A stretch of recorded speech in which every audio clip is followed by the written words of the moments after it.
The Oathbreaker Paladin is back, and there are some interesting changes here. Stick around to see what we've got.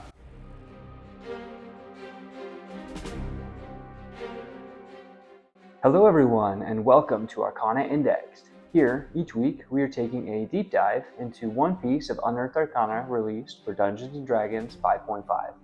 Usually a subclass or two. We get to explore the class features and discuss the strengths, weaknesses, playability, and overall fun at the table. Today, we're going to be diving into the newly released version of the Oathbreaker Paladin. This subclass was originally released in the Dungeon Master's Guide in the 2014 edition, although the history of the Oathbreaker Paladin goes all the way back to 1980 when they released the Anti-Paladin as a new non-player character option. And honestly, even in 2014, the reason they were in the DMG along with the Death Domain Cleric was they were still supposed to be an NPC.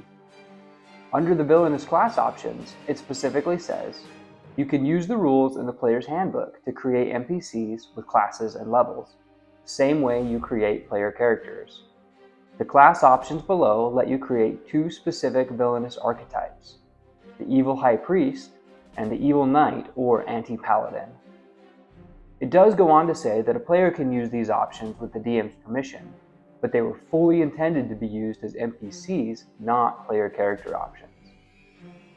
In this UA playtest document regarding this, it says, at the DM's discretion, a paladin of any level who violates the tenets of their oath can lose the benefits granted by their original subclass and gain the features of the Oathbreaker subclass instead. Alternatively, a paladin can choose the subclass at level 3 based on the character's backstory of falling from grace. So now we have this option as a fully intended player character option, and we'll see a couple important changes to it as a result. In Baldur's Gate 3, they reflavored this subclass as more of a Paladin Unchained. I think this has led to some increased popularity in recent years. I think the idea of an Unchained Paladin is much more exciting for people than strictly Evil Paladin. Although, as someone who will always be a little bit of an edgelord, I have always been a fan of the Evil Paladin archetype. All of that being said, the flavor text from this document describes the Oathbreaker as obtain great power at any cost. The power of a paladin's oath is so great that it holds a distorted power even when it's violated. When a paladin betrays the tenets of their oath because of corruption, pride, or thirst for power, they lose the blessing granted by their original oath, but sometimes take on the sinister blessing of the Oathbreaker in its place. Oathbreakers use fear and overwhelming power to achieve their goals. While many Oathbreakers are beyond redemption, some paladins bend this oath to achieve great and noble deeds to atone for their past evils. The tenets of this oath are: fear is a tool in the hands of the powerful. Strive for power at any cost. Do what must be done, but never lose sight of your goal. I do think it's kind of an odd conceptual choice to give the Oathbreaker tenets. You're part of a class that's all about following an oath, but you broke that oath. So here is the oath that you follow now that you aren't following oaths. I wonder what happens when an Oathbreaker breaks the tenets of their Oathbreaker oath. Say that 5 times fast. But honestly, I don't think it's bad, just an interesting design choice. Alrighty, so we got this incredible concept. Let's make sure that the mechanics can keep up. Starting right out the gate at level 3, we get Conjure Undead. This says, as a bonus action, you can expend 1 use of your Channel Divinity to summon a number of undead equal to half of your Charisma modifier. Round up, minimum of 1 undead summon. Each undead appears in an unoccupied space that you can see within 30 feet of you and is a type of your choice, skeleton or zombie. The undead are under your control for 1 minute, after which they dissolve into ash. Each undead is an ally to you and your allies. In combat, the undead shares your initiative count, but takes its turn immediately after yours. It obeys your verbal commands, no action required by you. If you don't issue any, it takes the dodge action and uses its movement to avoid danger. Summoning a few allies as a bonus action will be a really solid option at 3rd level. The only problem here is it doesn't scale super fast. You start at probably 2, assuming a 16 charisma, and it only ever can make it up to 3 skeletons, which even by level 6 to 7 will feel very inconsequential at most tables. This does get a little bit more scaling at level 7, but we'll talk about that when we get there. Also at 3rd level, we get another option for our channel divinity. This is Dreadful Aspect. It says, immediately after you cast Divine Smite, you can expend 1 use of your channel divinity to channel a burst of magical menace. Each creature of your choice in a 30-foot emanation originating from you must succeed on a wisdom saving throw or have the frightened condition for 1 minute. A frightened creature repeats the save at the end of each of its turns, ending the effect on itself on a success. This is a really cool feature, since as a paladin, you will probably be smiting regardless. This doesn't take any additional actions, just a passive feature that you can cause a meaningful control effect on the battlefield. It doesn't target anyone you don't want it to target. The only downside to this feature is that fear immunity does come up with some frequency, especially as you get into higher levels. But it's not taking anything away from the class. This is a really good feature. And still at level 3, remember 2 weeks ago in my video on the Cavalier up there, we talked about how they only got 1 meaningful feature? This is why I feel like that's not enough. Anyways, still at level 3, we get Oathbreaker Spells. These are spells that you will always have prepared. Let's check them out. At level 3, we get Hellish Rebuke and Witch Bolt. Hellish Rebuke is honestly not a bad spell, but on a paladin, I honestly don't think you get enough spell slots to make this worth it very often. But in a situation where you can finish off an enemy in the middle of their turn, it could actually be decent enough. Witch Bolt, on the other hand, is actually really interesting. It's a solid spell now. In the 2014 edition, this was one of the biggest trap spells in the game, but now it's one of the best. And it's an incredibly efficient use of spell slots, so I like it even more on a paladin than on other spellcasters. If you haven't seen the new version of the spell, there are lots of other creators who have covered it extensively, but it's really good. At 5th level, we get Crown of Madness and Darkness. Crown of Madness is still kind of a trap spell. It only works on humanoids, it's a wisdom save, and they get a saving throw at the end of every turn. It only does anything if they start their turn in melee range of someone you want them to attack. The spell description is super dope, but the effect isn't that impressive. Darkness, though, is really interesting. As a paladin, you get a fighting style, meaning you could pick up the blind fighting style, and it makes really good use of the Darkness spell. But that is a kind of disruptive playstyle for the rest of your table. Not that it's bad, but maybe just talk to the rest of your table first if you plan on using that interaction. At 9th level, we get Fear and Summon Undead. Fear is a great battlefield control spell, but it is kind of redundant since you can already do some good fear effects with your channel divinity, and that one doesn't affect your allies. Summon Undead is a solid summon spell, and it scales fairly well with upcasting. It will also have great synergy with your level 7 aura improvement, but again, we'll get to that when we cover it. Level 13 gives us Blight and Phantasmal Killer.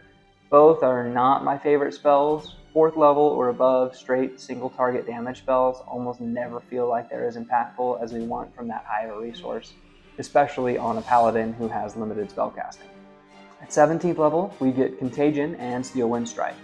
Contagion is better in 2024 than it was in 2014, but I still don't know if it's worth it with a paladin who only ever have 2 5th level spell slots. Steel Wind Strike, on the other hand, that is a cool spell on a paladin. Multi-target damage is a real weak spot for most paladins, and this spell does a decent amount of damage to multiple targets, with no friendly fire. It's a really good option for a paladin to keep in their back pocket. Overall, they got a solid spell list. The only level that didn't have something I was excited about was 13th level. My biggest complaint about it is that each of the good spell options requires concentration, meaning you won't be able to use very many of these spells at the same time. Overall, I'm still really happy with it, but I feel like that should be mentioned. Moving on to the rest of the features. At level 7, we get our Aura of Hate. This says, when you, as well as any fiend or undead that is in your aura of protection that is an ally, It's a creature with a melee attack. That attack deals extra necrotic damage equal to your charisma modifier. There are 2 changes to this feature. First up, we have this part right here that was missing from the 2014 version, and meant that enemy fiends and undead could benefit from this too. And to be fair, in Dungeons & Dragons, you tend to fight a lot of fiends and undead.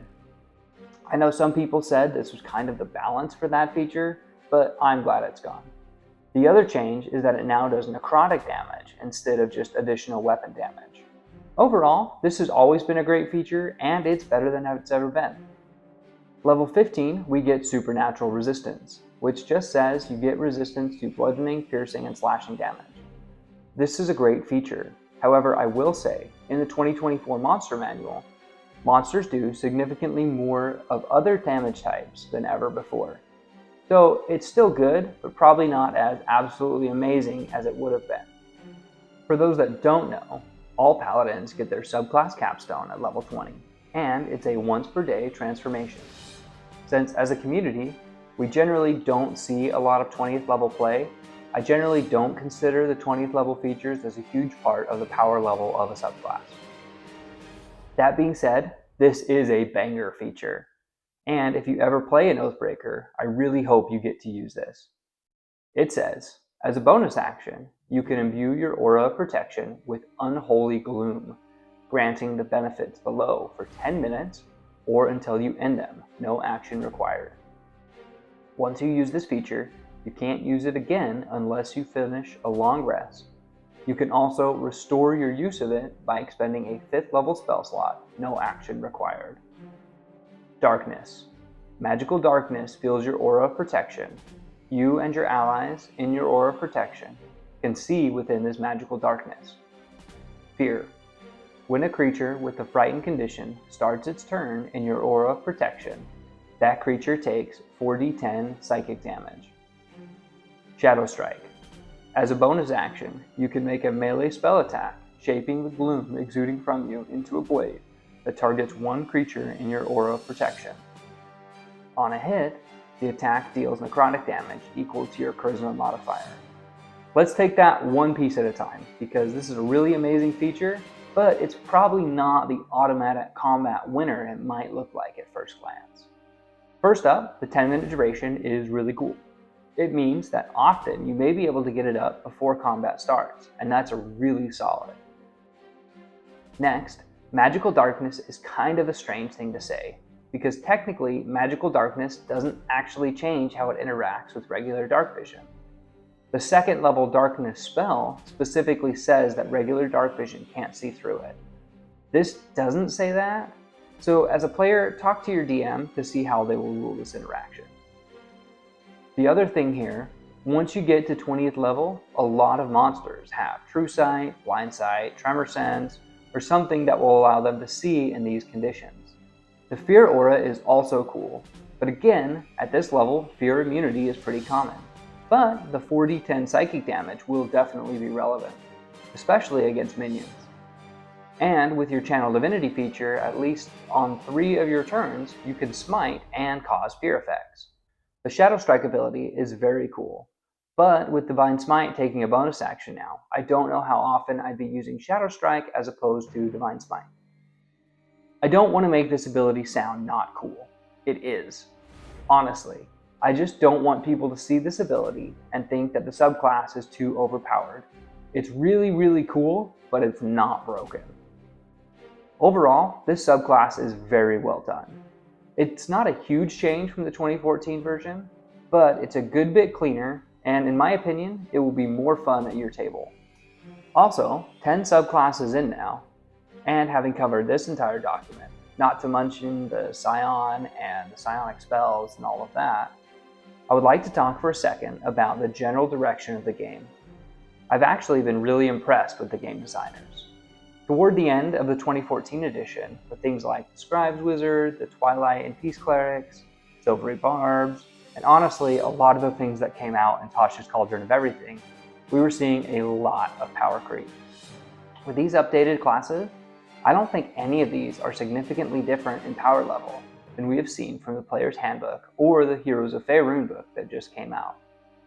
Now, I do realize that these are just playtest versions, and we will still have to see if there are any changes in the full release. But, as I've said before, even if we do see significant changes to these subclasses before their published release, that just means that we will eventually have 2 versions of these subclasses updated for 2024. That's the version from this document and whatever we end up having published. And I see that as an absolute win. Next week, unless we get surprised with another new Unearthed Arcana document, I'll finally be getting back to the Sorcerer King Warlock Patron from the Apocalyptic subclasses that I was working on way back before the Scion came out. So make sure to subscribe to the channel so you can see my coverage of that subclass. Thanks so much for stopping by, and until next time, bye.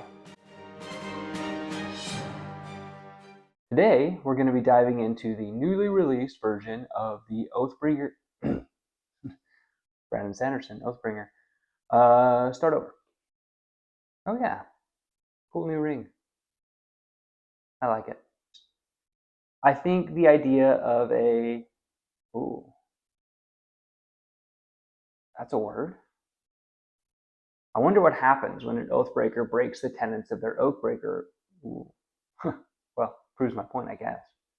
And not to mention the Metamorph and... Oh no. Well, yeah, Metamorph. I'll finally get... Oh no.